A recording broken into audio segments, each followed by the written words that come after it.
आज तो ऐश्वर्य जी मैं सोच रहा था कि अगर जनादेश नहीं मिला तो जितना भी अपनी हसरतें हैं वो विपक्ष वाले निकाल लेते हैं। मैं संक्षेप में जवाब देना चाहता हूं। हमारे राजद के प्रवक्ता महोदय ने और जन सुराज के प्रवक्ता महोदय ने इस करारी हार के बाद भी जो तेवर दिखाए हैं उसे देख के मुझे एक कहावत याद आती जो बिहार में हर व्यक्ति समझता होगा, इवन पूरे उत्तर भारत के ग्रामीण क्षेत्रों में समझी जाती है, आग लगे हमरी झोपड़िया मां हम गावे मल्हार।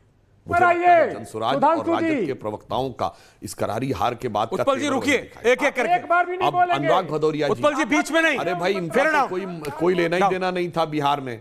इनके लिए मुझे वो कहावत याद आती है कि बेगानी शादी में अब्दुल्ला, देखिए अभी भी मतलब जा ही नहीं रही, यही स्टाइल की वजह से समस्या हो गई।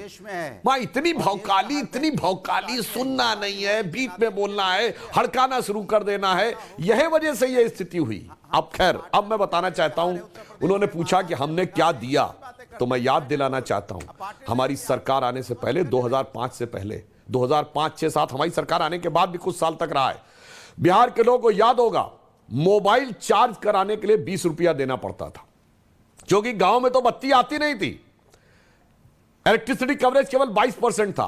पटना शहर में केवल 3 से 6 घंटा बिजली आती थी। तब नोकिया के मोबाइल आते थे, एक बार चार्ज होने के बाद 2-3 दिन तक चलते थे। तो जिन लोगों ने अपनी दुकानों पे जनरेटर लगा रखे होते थे वो 20 रुपया मोबाइल चार्ज कराने का लेते थे। उस 22% कवरेज जिसमें सिर्फ 3 से 6 घंटा बिजली आती थी, आज 100% कवरेज और 22 घंटा से लेकर 24 घंटे बिजली आने तक हमने पहुंचाया है। अभी अनुराग भदौरिया कह रहे थे क्या दिया भाई साहब, आपको ध्यान ही नहीं है। हमारी सरकार आने से पहले केवल 6 मेडिकल कॉलेज थे बिहार में, और वो भी सब 1990 से पहले के, यानी लालू यादव जी से पहले के। आज 22 मेडिकल कॉलेज हैं और 15 और बन रहे हैं। हर जिले में एक मेडिकल कॉलेज होगा। एक एम्स, पटना एम्स मिल चुका है, दरभंगा का एम्स बन रहा है, IIM गया हो चुका है, गया को IIM मिल चुका है। कुछ समझे में नहीं आता है। हाजीपुर में फैक्ट्री है जिसमें कि जूते बनते हैं, जो कि इवन विदेश की आर्मी में भी सप्लाई हुए होते हैं। कुछ पता ही नहीं है। कितने एयरपोर्ट हो गए, पहले पटना के अलावा कोई एयरपोर्ट था? बताइए, पटना के एयरपोर्ट का भी नया टर्मिनल बना। अनुराग जी नहीं, ये मैं कहना चाहता हूं भाई साहब, प्रति व्यक्ति आय की दर 6,700 रुपए थी, आज 69,000 है। बजट बिहार का 23,000 करोड़ रुपए था, 3,17,000 करोड़ रुपए है। और तो और वो बिहार में हमारी सरकार आने से पहले महिलाओं के लिए जान और सम्मान बचाना एक चुनौती होती थी। आज बिहार पुलिस में सबसे ज्यादा वुमेन रिप्रेजेंटेशन है, वो ये दिखाई पड़ रहा है। और महिलाओं के सशक्तिकरण का जो प्रयास हमारी सरकार आने के बाद हुआ, चाहे महिलाओं को साइकिल देना हो और अन्य कार्य जो नीतीश कुमार जी ने किए, प्रधानमंत्री मोदी जी ने जो चीजें शुरुआत की, उज्ज्वला योजना से लेके, शौचालय से लेके, मुद्रा योजना से लेके, ड्रोन दीदी से लेके लखपति दीदी तक, उस कारण से यह विश्वास आया है। और मैं एक और बात कहना चाहता हूं जो हमारे विरोधियों को समझ में नहीं आ रहा है।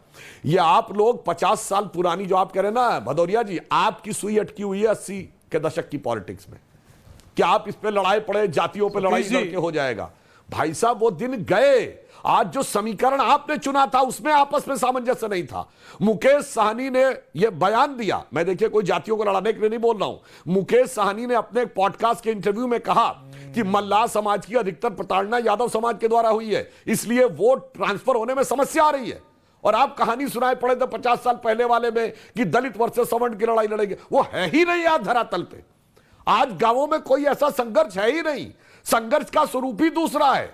आज गांवों में सामाजिक प्रतिस्पर्धा का स्वरूप दूसरा है। ये समझे नहीं पाए वो विदेश से जो अंकल सैम समझाते हैं। मलेशिया गए तो लौट के आके हाइड्रोजन बम फोड़ते, कोलंबिया गए वहां से आके फोड़ते, अब फिर विदेश गए वहां से आके फोड़ेंगे। और अखिलेश जी के लिए तो मैं ये कहना चाहूंगा, बिहार के डर लग रहा होगा कि उत्तर प्रदेश में क्या होना संक्षेप में तो। और मैं लास्ट में एक और बात कह दूं, इन्होंने कहा हम हिंदू मुसलमान की बात करते हैं। भाई साहब हम नहीं करते। हम हिंदू और मुसलमान की बात करते हैं, आप सिर्फ मुसलमान की बात करते हैं। तेजस्वी यादव इमारतें शरिया के कार्यक्रम में गए थे पटना में, जहां के आयोजकों में से एक ने कहा था हमारे लिए शरिया ऊपर है, संविधान बाद में। और कोई नहीं बोला था सेकुलरिज्म का सूरमा, बोला था किसी ने नहीं कहा था संविधान खतरे में है। यह चुनौती थी, बिहार की जनता ने जवाब दिया है। शरिया ऊपर नहीं होगा संविधान से, आप उनका समर्थन करते हैं और उसको मानते भी हैं, इस कारण से समस्या उत्पन्न होती है। हम हिंदू मुसलमान दोनों की बात करते हैं, अनुराग भदौरिया केवल कट्टरपंथी मुसलमान की बात करते हैं।